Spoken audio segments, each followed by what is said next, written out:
mathematical features within Microsoft Word. All right, so if you open up a Microsoft Word, obviously you should see a screen like this. So if you go up to Insert, so you'll see at the top, see where my mouse is, Insert, and you go down to Equation, and click on Equation, it should open up a new tab in that field. You can see that where my mouse is under Equation, and it also opens up a little box here. So let's say, for example, I want to type in y equals sine of x. Obviously, you just type in y equals. And if you come over here, you can see all these different features that Microsoft Word has. So there's a feature or a little option called function. And if you click on the down arrow there, it gives you all the sine, cosine, tan, so on. It has inverse functions. It's got all sorts of stuff. So for example, I could click on sine, and then we all should know that sine must have an input. So if you just highlight over that box and hit X, okay, and then hit the over arrow a couple times, you can create y equals sine of x. Let's say you want to put in a fraction. Again, go to Insert, Equation. It should pull up this equation feature.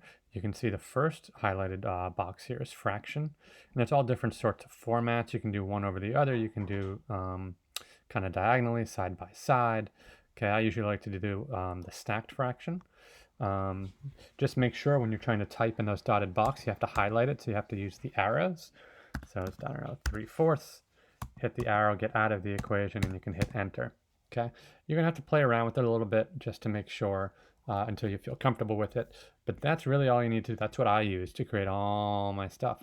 If you go to equation here, let's just look at the other things. They have script. So if you want to do something with exponents, okay, if you click on superscript, you can highlight the base x, I don't know, put x squared, and hit over to get out of the equation.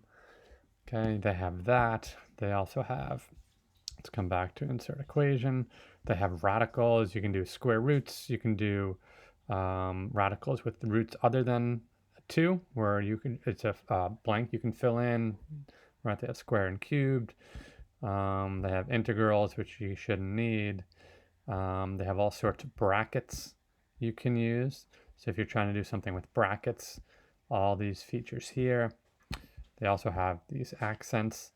I don't think you should need any of this, but play around with it. If you're doing limits, right? If you're doing limits, there's a limit box feature here. You can do limits, x dash arrow, I don't know, 3 of f of x, right? So there's a limit feature there. There's all sorts of stuff. All right, so play around with it. It might take you a little while to kind of get used to it. But if I can learn it, I know you can.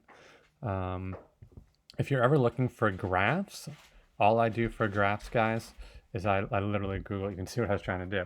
So if I do blank graph, okay, and go to images, you can see all sorts of graphs being pulled up. So find one that kind of works for you. If you want one that has a grid on it, you can use that.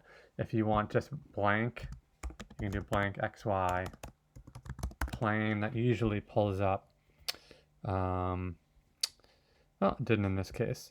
But just Google it if you're looking for a grid with without the boxes. They're out there. I just use Google for all this stuff, guys, and I know you can find it too. All right, that's pretty much all you'll need to do.